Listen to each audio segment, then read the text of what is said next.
I didn't see a long future with that band, so that's when I started kind of working towards a solo career. Is country music's favorite nice guy, Vince Gill, hiding a storm behind that winning smile? Rumors have exploded out of Nashville claiming the 68-year-old legend keeps a private blacklist, and it does not read like a holiday card list at all. Trusted insiders whisper that Gill quietly wrote down 7 fellow stars he flat out cannot stomach. Each name unlocks a tale of bruised pride, backstage snubs, and old wounds that never healed. Fans are gasping, especially when they reach name for a feud nobody predicted. Oh my goodness, that's a great question, because you would probably get just a handful of people that would be on that list. The stories behind each name will shake the rhinestones off your boots. Number 7, Garth Brooks. During the roaring 1990s, Vince Gill and Garth Brooks ruled the charts, yet they never moved in tandem. While radio adored both men, crew members spotted a chill whenever their paths crossed. Gill thrived on smooth vocals and classic picking, but Brooks arrived with fireworks, spinning stages, and record-shattering stadium tours. According to engineers, Vince found the Flash overwhelming and maybe even disrespectful to the roots of country. One bus driver remembers watching Vince roll his eyes while Garth rehearsed a catwalk stunt that ended in fake rain. That small gesture spoke louder than 1,000 press releases. Whispers from 2001 claim Brooks invited Gill to cut a blockbuster duet, yet Vince gave a discreet no. The story goes he felt the project symbolized country music turning into pure spectacle. One veteran label rep recalls Gill saying he refused to help turn barn dances into circus rings. That single sentence drew a hard line between substance and show. Their split philosophies surfaced in multiple interviews. Gill declared that real country was fading under performance's first acts. He never pointed a finger, but readers connected the dots and saw Brooks in the shadow of that quote. That same year at CMA Gala, Gill joked that the genre wasn't Broadway with boots. The ballroom laughed, yet insiders caught the sting aimed at Garth's pyrotechnic style. The contrast could not be louder. Brooks built his brand on giant crowds and tear-inducing anthems, while Gill stayed grounded with heartfelt lyrics and masterful guitar. Fans loved each for different reasons, but that very divide kept the two legends miles apart. A curious incident in 2010 tightened the rumor mill. Both men were listed for a star-packed tribute. Brooks sat in the front row, yet Gill suddenly vanished from the program. A crew member later hinted Vince asked to be scratched at the 11th hour. Coincidence or quiet protest, nobody knows, but the gossip burned hotter. Over the years, fans wondered why their voices never blended on record or stage. Gill collaborated with icons from Dolly Parton to Carrie Underwood, yet Brooks remained absent every time. Even during massive award show finales, Vince often strummed on the far edge away from Garth, and viewers noticed. Industry analysts point out that both stars profit from separate audiences, so maintaining distance keeps their brands unique. That business reality might also feed the icy silence. Many believe Gill respected Brooks's achievements, but rejected the arena rock flavor that came with them. Not every rivalry needs raised voices. Some stay silent, powered by pure artistic disagreement. In a business built on storytelling, that unspoken tension became its own legendary saga. Number 6, Kris Kristofferson. Grit met polish when Kris Kristofferson crossed paths with Vince Gill. Kristofferson, the outlaw poet, pours raw emotion to every line, rarely worrying about perfect pitch. Gill, a self-confessed perfectionist, chases spotless vocals and clean guitar runs. That clash of styles sparked a quiet friction that never quite cooled. Gill never trashed Kristofferson in public, yet friends claim he once labeled the outlaw approach as messy music dressed up as art. Kristofferson's tunes can feel like midnight barroom confessions written on napkins, and that loose vibe grated against Vince's love for tight structure. On the flip side, Kristofferson reportedly told a friend that Gill's music sounded so clean it could pass a lab test. That playful jab shows attention runs both ways. Their encounters at award shows stayed polite yet distant. They shook hands, smiled for cameras, then drifted to opposite sides of the room. Those tiny social gaps spoke volumes. The tension was not purely about chords and lyrics. Kristofferson symbolized rebellion. He shrugged at the Nashville rulebook and refused to package himself as a tidy radio product. Gill, though innovative, still believed artistry should walk in step with professionalism. Values collided, and respect turned into wary admiration from afar. Christopherson became a hero for fans who crave authenticity and stories about real struggle. Gill represented the radio-friendly wave that carried country into suburban minivans during the 90s and early 2000s. Their silent standoff mirrored the larger tug of war inside the genre. Raw truth or polished perfection? In one interview, Gill praised the outlaw pioneers for stretching boundaries, but added that some rebels forgot the basics of solid songwriting and musicianship. Listeners heard the dagger and immediately linked it to Christopherson. Their rivalry also shaped the next generation. Christopherson emboldened mavericks like Willie Nelson and Waylon Jennings to break every marketing chain. Gill mentored guitar wizards such as Brad Paisley and Keith Urban, who fused technical brilliance with modern flair. Songwriting circles still debate which path better honors country roots. The truth might live somewhere in the middle, yet the Gill versus Christopherson showdown keeps fans talking late into the night. Fans today still split between gravel-voiced honesty and velvet-smooth harmony, proving that the contrast keeps echoing across decades. Even if the two legends never air their differences, both stamped enormous footprints on country music history. The clash of rebel heart against refined craft forged two paths that future stars still follow. The debate spills onto streaming playlists where algorithms notice some listeners jump from Gill ballads to Christopherson campfire chants in the same session. That curious crossover proves that conflict can breed curiosity and keep both catalogs spinning long after radio has moved on. Critics predict new artists will revive this rivalry in fresh ways, mixing rough storytelling with glossy production to claim chart space. Number 5, Billy Ray Cyrus. Billy Ray Cyrus erupted into stardom in the early 1990s with Achy Breaky Heart, and America could not stop shouting that hook. Radio spun it every hour, while dusty honky-tonks turned into neon dance arenas overnight. Within weeks, dance teachers printed step diagrams on flyers, and families crowded weekend bar floors just to master the heel-toe twist. The craze looked harmless fun, yet Vince Gill heard alarm bells louder than cymbals. For Gill, that earworm felt like a carnival jingle dressed up in cowboy boots. He worried the tune pushed country music back toward novelty rather than forward into deeper storytelling. Gill's devotion to craft runs deep. He plays multiple instruments, writes his own lines, and treats every note like a promise to the listener. Flashy marketing makes him itch. When Cyrus appeared on television with sky-high hair and rock star swagger, Vince whispered to a friend that style had outrun substance. Backstage observers remember chilly award nights where both men shared hallway space, yet never shared a handshake. Crew members say Gill stood straight, gave polite nods, then turned away as soon as cameras blinked off. Even their body language told a story of quiet resistance. Rumor tells a rehearsal for a large charity telecast where the band needed filler music between acts. The director cued Achy Breaky Heart for crowd energy, and Gill allegedly dropped his guitar pick in protest. Gill's concern was not jealousy. He already held Grammys and sold records by the truckload. His fear centered on influence. Once labels sniffed money, they chased clones. Sure enough, after Cyrus's success, Nashville signed acts who had catchy hooks but shallow lyric sheets. Vince spoke out in interviews without naming names and said country music should never become a fashion show with a twang. Cyrus enjoyed the spotlight and courted pop television, talk show couches, and even Saturday morning cartoons. He showed no interest in deep album cuts or complex storytelling. That difference in mission kept the men continents apart even while sharing the same city skyline. Gill wanted timeless ballads, and Cyrus wanted instant chart fireworks. Vince also dreaded what line dance mania did to live shows. Genuine band interplay got replaced by choreographed crowd moments aimed at cameras. He told a journalist that a song should inspire tears more than t-shirt sales. Over time, Gill watched the ripple spread.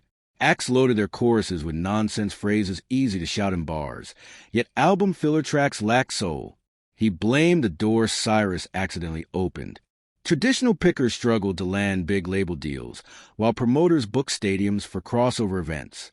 A slow shift had begun, and Vince feared the old guard might never reclaim the microphone. Still, he could not dismiss Cyrus's magnetism. Billy Ray drew new ears to country radio, especially teenagers who otherwise skip the genre. Gill knew exposure is not sinful, but he felt the entry ticket should include honesty and depth. The relationship never exploded into public insults. Their conflict remained an invisible wall, reinforced by every award night, where their paths split like train tracks heading toward different horizons. Cyrus's cultural shadow lengthened further when his daughter Miley rose to global fame. She painted country pop with fluorescent colors that even Gill's traditional fans could not ignore. Today, many historians mark Cyrus's single as the spark that set off modern country pop. Gill still respects any songwriter who moves hearts, but he keeps Cyrus on that personal list as a reminder that catchy does not always equal classic. Yet time has mellowed some edges. Number 4, Shania Twain. Shania Twain stormed into Nashville wearing glitter that could blind spotlights, and she never looked back. Her fusion of pop sheen and steel guitar changed the map of the genre in one bold sweep. Produced by her partner John Muttlang, Shania dropped blockbuster albums that shattered walls between radio formats. Come On Over lived on country countdowns and top 40 charts at the same moment, a feat unthinkable a decade earlier. Listeners worldwide shouted, "Man, I feel like a woman," while dancing in clubs that had never spun country before. To many fans, her sleek sound felt like a joyous revolution. To Vince Gill, it felt like a red alert flashing over everything sacred.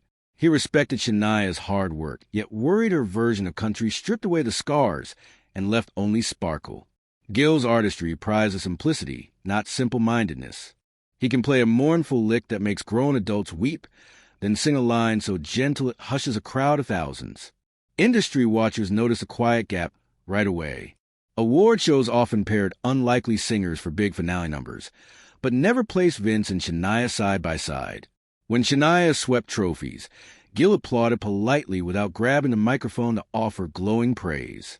The press hunted for scandal, yet found none, just a strange silence. In Nashville circles, silence can be louder than a headline. Producers whisper that Gill felt uneasy about songs that used drum loops instead of live drummers. Shania chased global audiences with high-tech studio tricks, stylish videos, and bold fashion that merged glamour with denim. She proved a country star could own the same world stage as any pop titan. Yet that very victory fueled Gill's worry that melody might outrun meaning. Labels demanded crossover potential from new signings. Young hopefuls studied Twain's playbook rather than Merle Haggard's. Radio programmers trimmed fiddle solos to fit modern playlists. While doors opened for future icons like Carrie Underwood and Taylor Swift, Gill sometimes felt the format had lost its anchor. He publicly praised songwriting craft whenever possible, a coded reminder that gloss alone cannot hold a listener's heart. Shania's image reshaped fashion on stage. Bedazzled outfits replaced simple pearl snap shirts. Gill noticed concert crowds holding banners with glitter glue slogans rather than cardboard signs quoting deep lyrics. Despite concerns, Gill never discredited Twain's achievements. He acknowledged her work ethic and vocal power, yet quietly maintained that country music's strength lies in unvarnished truth. For him, the genre must remain a trusted friend, not a radio fad. The clash between their visions still frames debates on message boards today. Listeners argue whether growth requires pop fusion or a staying rooted preserved soul. That very argument keeps country music vibrant, and ironically both Gill and Twain contribute to its richness. Modern stars often try to blend the two paths. They use electronic beats under fiddle lines, aiming to satisfy both camps. Some succeed, others falter, but the journey traces back to the fork made visible by Vince and Shania. Their rivalry never needed harsh words. It lingers in contrasting set lists, wardrobe choices, and production styles. Fans can hear in a single evening by playing Gill's gentle ballad, When I Call Your Name, followed by Twain's sparkling anthem, Any Man of Mine. The tension may feel personal, yet it represents a larger tug within every evolving art form. Purity versus progress, roots versus reach. Thanks to both legends, that conversation remains alive, ensuring country music never settles or sleeps. Whether a listener leans toward tear-soaked stories or dance floor hooks, the dual legacy of Gill and Twain offers a playlist for every mood. Their silent debate invites each new artist to decide where to stand, under the glittering stage lights, or beside the lonely steel guitar. Country music will keep walking both roads, guided by storytellers like Vince Gill and trailblazers like Shania Twain. Number 3, Jason Aldean. Jason Aldean has become the face of bro country, a modern style blending country music with fast trucks, cold drinks, and party town anthems. His songs crank up the energy, focusing on small-town fun and wild nights, often backed by booming guitars and catchy hooks. Younger fans love his sound, especially those chasing the carefree, tailgate vibe. But to Vince Gill, Aldean's music represents everything wrong with where the genre is headed. Vince built his career on heartfelt songs with meaning. For him, country music should share stories full of life, love, and raw emotion, not just beer, boots, and back roads. Aldean's music, with its simple words and repetitive themes, never sat right with Vince. He sees it as surface-level entertainment wrapped in loud guitars, missing the heart that defines true country. The divide between them couldn't be clearer. Vince believes in songcraft with honesty, while Aldean leans into catchy marketing and lifestyle image. Insiders say Vince quietly avoids shows or events centered around Aldean's brand of country. No angry rants or public drama. Just a calm refusal to support music he feels waters down the genre's roots. This silent protest speaks volumes about the growing tension in Nashville. Tradition versus trend, substance versus spectacle.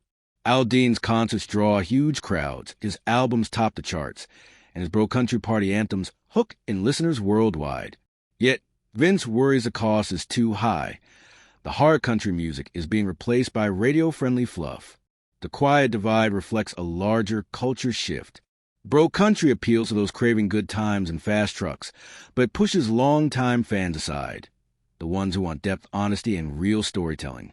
Vince's refusal to step into Aldean's world shows where his values stand, defending the roots, the soul, and the truth behind the music. Despite their differences, both men shape country music in powerful ways. Aldean opened the doors to new audiences. Vince worked to preserve the genre's heart. Their quiet standoff continues to fuel the debate. Should country music be pure storytelling or a polished product for the masses? That question still defines the genre today. Number 2. Kanye West. Kanye West is far from a country star, but his name always surfaces when people talk about music driven by image over meaning. Known for headline-grabbing statements, fashion shows, and wild public moments, Kanye represents a new era where attention comes first and honesty comes last. While his albums break boundaries, they often feel more like personal promotions than heartfelt art. And for Vince Gill, this obsession with fame goes against everything music should stand for. Vince never directly names Kanye, but his sharp criticism of today's fame-chasing artists clearly points at figures like him. To Vince, music is about connection, not control. Kanye builds empires on attention and self-promotion. Vince stays grounded in emotion and honesty. Vince believes real music comes from humility, being small, so the song can be big. In his eyes, Kanye's brand of ego-driven performances threatens to drown out that authenticity. Their clash isn't about genre, it's about values. Kanye stirs up chaos to sell records.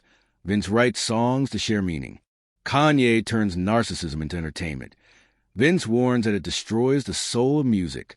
Even though they'll likely never meet, their opposite approaches reveal a bigger cultural divide between showmanship and soul, spectacle, and substance.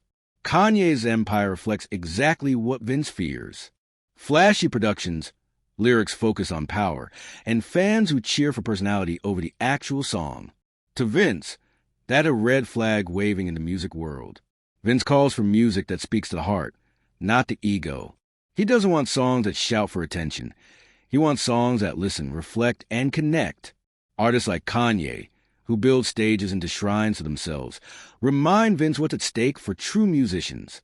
Vince could have chased trends, headlines, or flashy fame, but he chose a quiet road. Number 1, Travis Tritt. Vince Gill and Travis Tritt both climbed to stardom in the 1990s, yet they carry completely different energy. Travis burst onto the scene with wild hair, a rebellious spirit, and a raw, rough sound. He owned the outlaw image, bringing edge and unpredictability everywhere he went. Vince stayed steady, focused, and polished, a traditionalist through and through. Their opposite styles made an alliance impossible, and soon whispers of tension began to grow. The real turning point came at a backstage benefit concert in 1997. Sources say Vince made a cutting remark, calling out artists who play outlaw but can't write a verse. The room froze, and word traveled fast. Travis wasn't having it. Witnesses say Trick confronted Vince, delivering a stare so sharp it could slice through glass. The confrontation never turned physical, but the message was crystal clear. Their values clashed, and the feud quietly ignited. Fans could see their worlds were never meant to blend. Vince's crowd adored his smooth ballads and heartfelt lyrics. Travis's fans cheered for rough edges and rebellious tunes. Their careers ran parallel, but their paths rarely crossed. No duets, no joint tours, and no public truce, just silence, with tension bubbling beneath the surface. This rivalry wasn't loud, but symbolized a larger battle inside country music. Tradition versus rebellion, polished versus raw energy. Vince stood for timeless melodies and honest craft. Travis embodied the outlaw spirit that broke the rules and fired up young fans. Their quiet feud reflected a decade-long struggle over the genre's direction. Despite his image as the nicest guy in country music, Vince's perfectionism and high standards often put him at odds with a wilder crowd. Those close to the scene say Vince quietly distanced himself from artists who didn't meet his expectations. He never fought for attention. He let his music speak for itself. But when big personalities clashed with his calm, focused style, Vince simply stepped back, letting silence send a message. His high standards isolated him in Nashville's tight circles, yet they protected the values he believes in. Fans rarely saw this inside, but insiders say it shaped the quiet rivalries that lasted years. The most surprising rumor? Vince keeps a private songwriting journal, and tucked between the lyrics is a secret list of artists he refuses to work with.